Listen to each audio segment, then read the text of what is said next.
노숙은 서주 임회군 동성현 출신으로 부유한 집안에서 태어났으나 일찍이 부친을 여의어 할머니와 함께 살았다고 합니다. 그는 어렸을 때부터 체구가 크고 남자다웠다고 하며 무인의 기질을 가지고 있었고 위기가 닥쳤을 때 이를 해결할 수 있는 지혜로움도 있었습니다.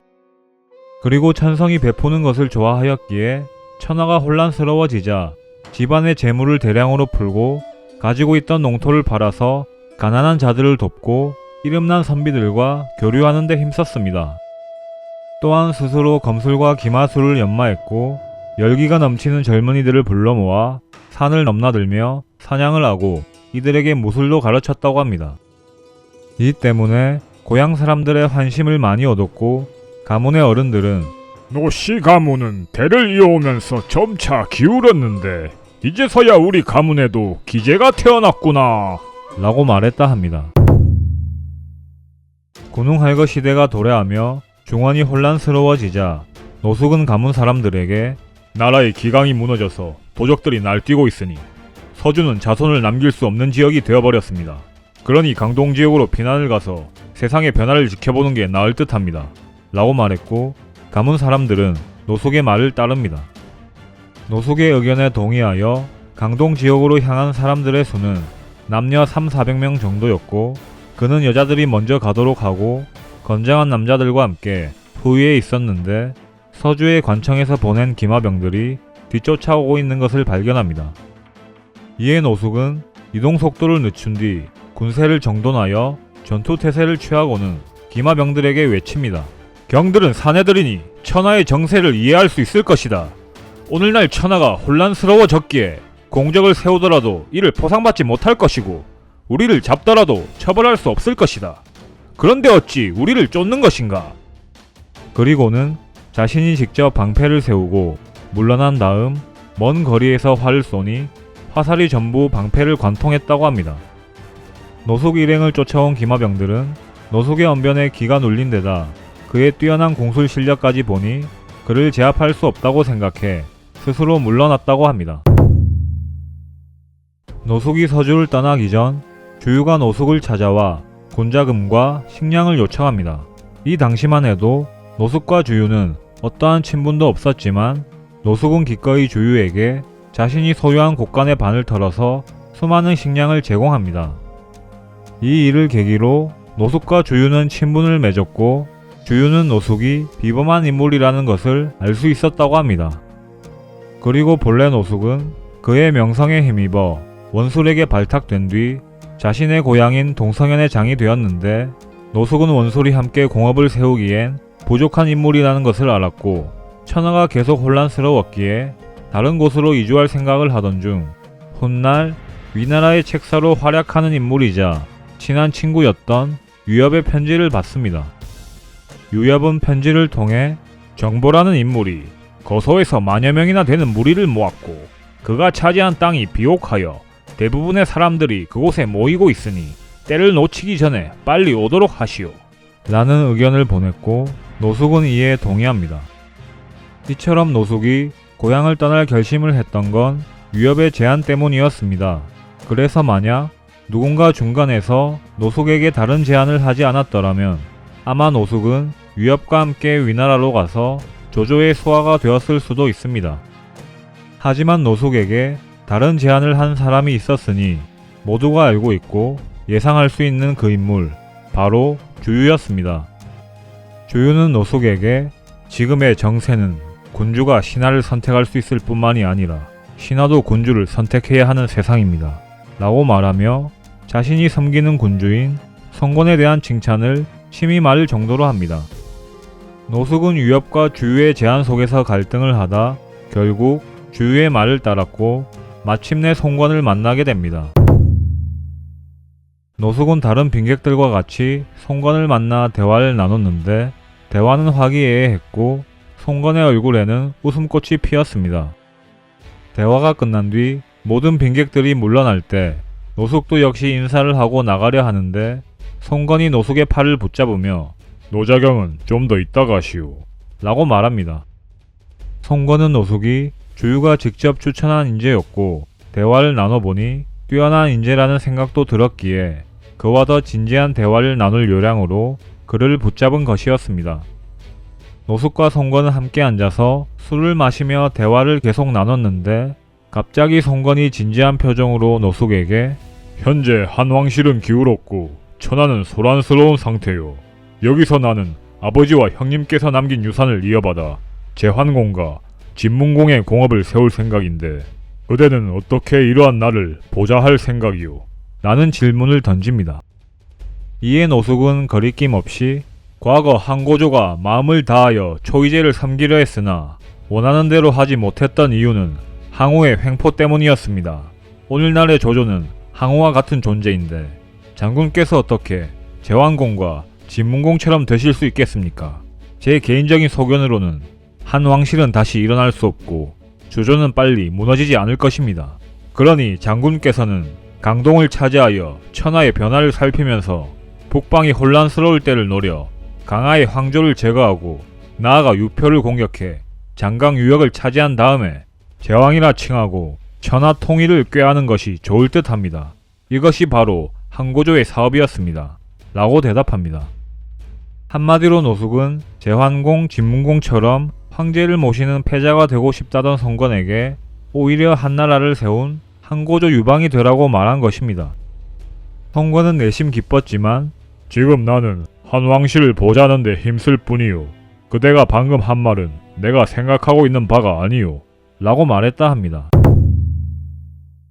형주목 유표가 죽자 노숙은 송건을 찾아가 형주는 우리와 인접해 있으며 밖으로는 장강과 한수를 두르고 있고 안으로는 험준한 산과 구릉이 있으며 기름진 평야는 만리나 되고 관리와 백성들의 수가 많으니 우리가 이곳을 차지한다면 주군께서 제왕이 되실 때 자본이 될 것입니다.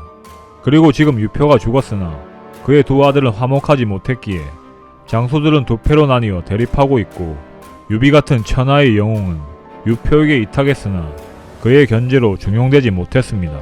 이런 상황에서 제가 주공의 명을 받들어 유표의 두 아들에게로 가서 조문을 하고 군대의 실권자들을 위로한 뒤 유비를 시켜 유표의 보아들을 어루만져 한마음으로 조조에게 대항하도록 만들겠습니다.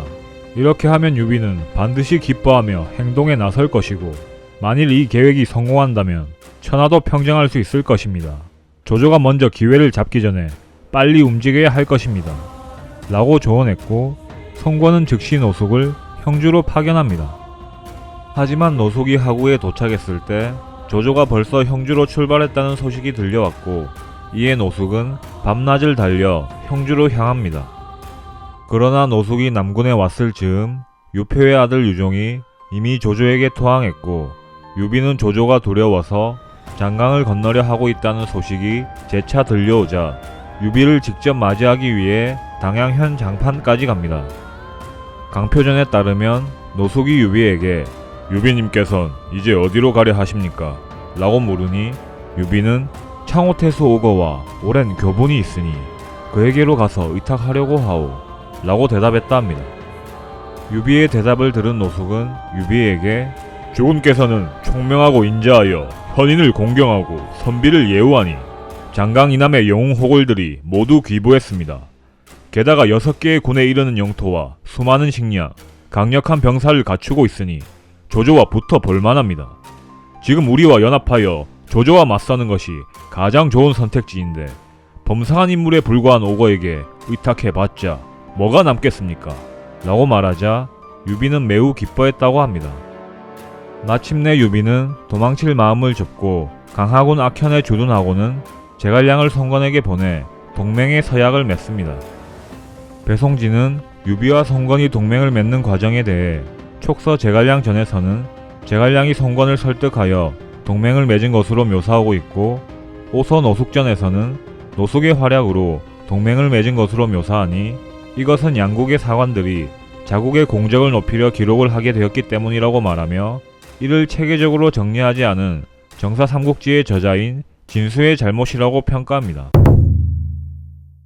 형주를 점령한 조조가 강동을 침입할 준비를 하고 있다는 소식이 전해져 오자 송건은 신하들을 불러 논의를 했는데 모든 신하들이 조조에게 항복을 하자고 말합니다. 하지만 노숙만은 아무 말도 하지 않고 있다가 송건이 일어나 옷을 갈아입으려고 하자 뒤를 따라가 그의 곁에 섭니다. 송건은 노숙의 마음을 알고 있었기 때문에 노숙의 손을 잡으며 그대는 무엇을 말하려 하오? 라고 묻습니다. 이에 노숙은 천천히 입을 열며 다른 사람들의 의견을 자세히 들어보니 모두가 주군을 망치려 하고 있습니다. 그들과는 큰일을 도모할 가치가 없습니다. 제가 왜 이렇게 말하는지 알고 계십니까? 만약 지금 제가 조조를 맞이한다면 저는 관직을 받아 평소와 다르지 않게 잘 지낼 수 있습니다. 하지만 장군께서 조조를 맞이한다면 어찌 돌아갈 곳이 있겠습니까? 주군께서는 넓게 보시어 다른 자들의 의견을 듣지 마십시오. 라고 말합니다. 노숙의 말을 들은 송건은 탄식하며 다른 자들의 발언은 나의 소망을 크게 실망시키는 것이었소. 그러나 다행히도 오늘 그대가 이야기한 것들이 내 생각과 일치하오. 자네는 가히 하늘이 나에게 내려준 사람 같소. 라고 대답합니다. 이후 노숙은 적벽대전에서 찬군 교위의 직책으로 참전해 주유가 전략을 세울 때 옆에서 도왔으며 적벽대전에서 승리한 뒤 즉시 송건에게 돌아옵니다. 송건은 장수들에게 노숙을 정중하게 영접하라고 명했고 노숙이 공전으로 들어와 송건을 아련하려 하자 송건은 자리에서 일어나 그에게 예의를 차리고는 자경, 내가 안장을 짚고 말에서 내려 그대를 맞았다면 그대의 공을 충분히 빛낼 수 있지 않았겠소. 라고 말합니다. 이에 노숙은 충분하지 못합니다. 라고 대답했고 이와 같은 노숙의 발언에 모든 사람들이 경악할 정도로 놀랍니다.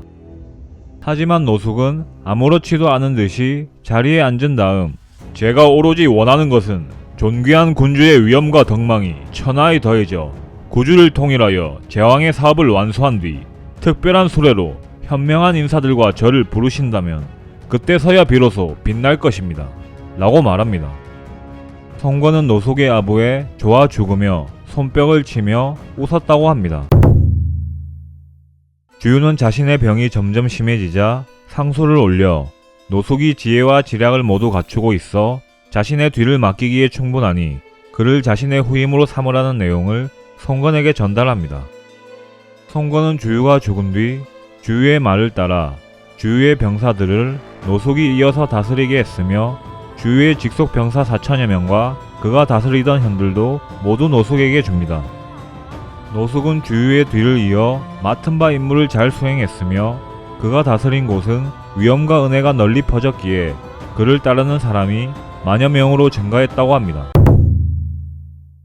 앞서 형주의 일부 지역을 차지하고 있던 유비는 거느리던 세력이 점차 커지자 경구로 와서 송건을 아련하여 자신이 형주를 관할하도록 해달라고 요청하였는데 이때 주유와 여범은 유비가 형주로 돌아가지 못하도록 여기에 묶어둬야 한다고 송건에게 말합니다.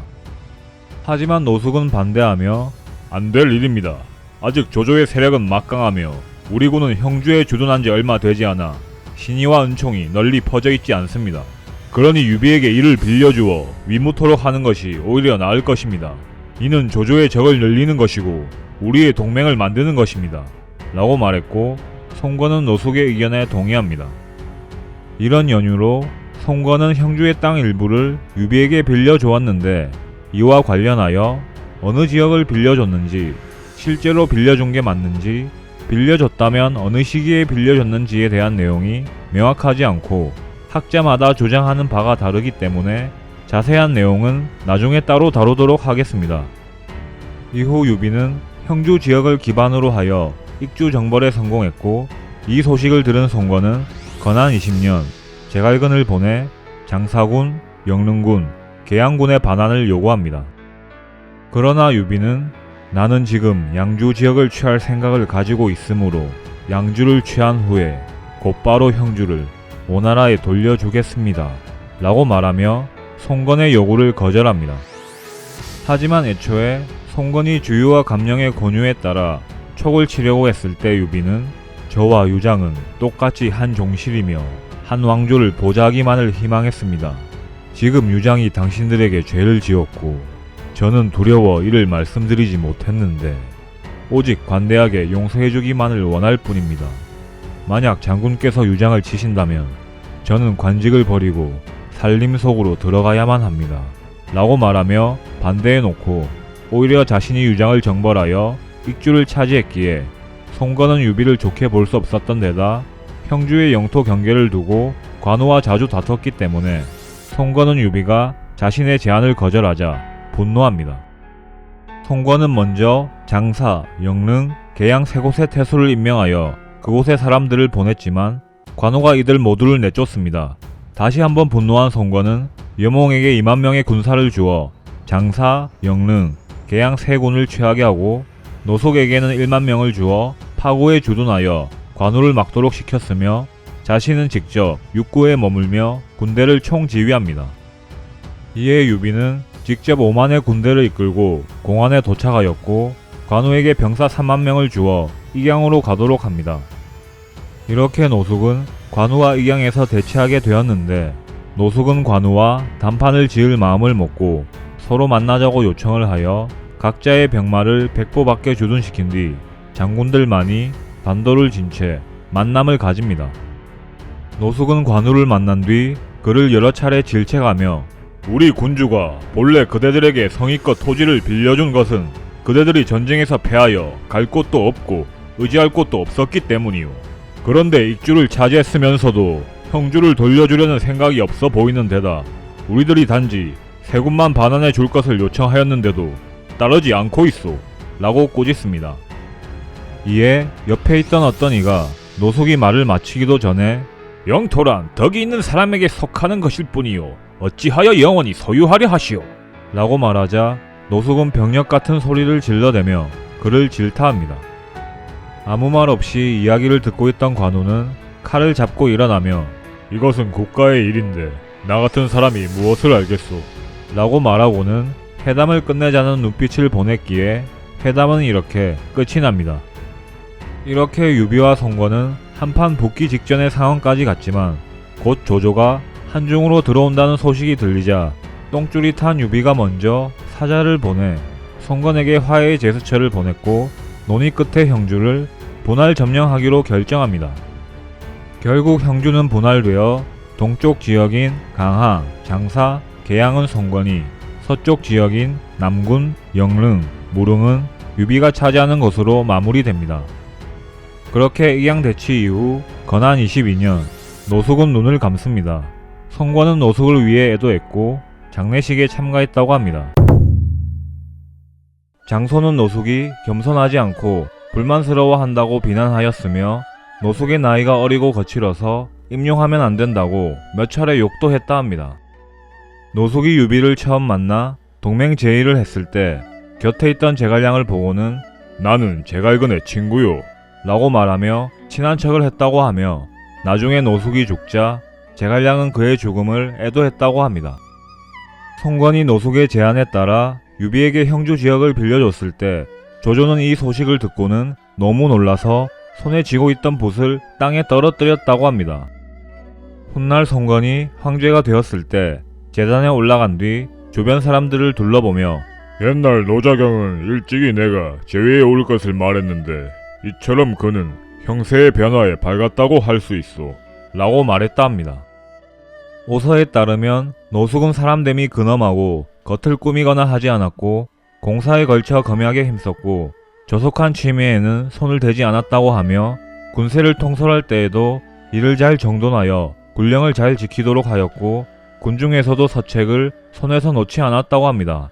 또한 담론에 뛰어났고 문장 솜씨도 뛰어났으며 사려는 원대하며 다른 이에 배나 되는 총명함을 갖고 있었으니 주요 이후의 세대에서는 노숙이 제일 가는 인물이었다고 합니다. 이상 삼국지 인물열전 노숙편 마치겠습니다. 재미있게 보셨다면 좋아요와 구독 부탁드립니다. 감사합니다.